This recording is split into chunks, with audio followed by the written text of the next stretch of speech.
ये कहानी एक गरीब बाइन स्त्री के संघर्ष की है, जो अपने परिवार के लिए कठिनाइयों का सामना करते हुए जीविका चलाने का प्रयास करती है।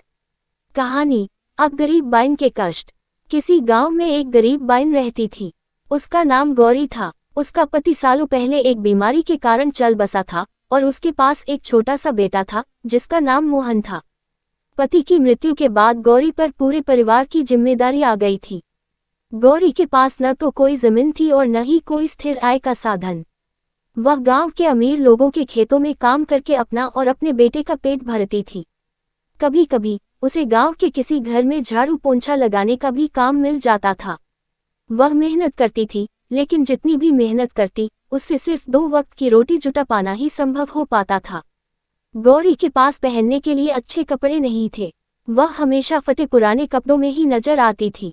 उसके बेटे मोहन के पास भी कोई ढंग के कपड़े नहीं थे। लेकिन गौरी ने कभी हार नहीं मानी। उसने हमेशा ईमानदारी से काम किया और अपने बेटे की अच्छी परवरिश के लिए जितना हो सकता था उतनी कोशिश की। मोहन को पढ़ाई का बहुत शौक था। हालांकि स्कूल की फीस भरना गौरी के लिए बहुत मुश्किल था, लेकिन उसने किसी तरह पैसों का जुगाड़ करके मोहन को स्कूल भेजना शुरू किया। मोहन भी बहुत मेहनती और समझदार था।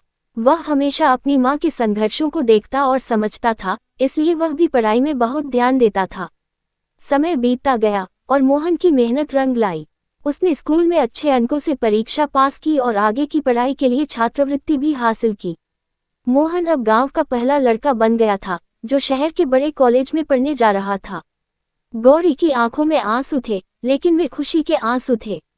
उसने अपने बेटे के उज्जवल भविष्य के लिए अपने सारे दुख और कष्ट झेले थे। मोहन ने भी अपनी माँ को वचन दिया कि वह खूब मेहनत करेगा और एक दिन बड़ा आदमी बनेगा, ताकि उसकी माँ को और किसी तरह की कठिनाई का सामना न करना पड़े। ये कहानी हमें ये सिखाती है कि मेहनत और ईमानदारी से किए गए प्रयास कभी व्यर्थ नहीं जाते। गरीबी और कठिनाइयों के बावजूद यदि हम सच्चे दिल से प्रयास करें तो सफलता निश्चित रूप से मिलती है।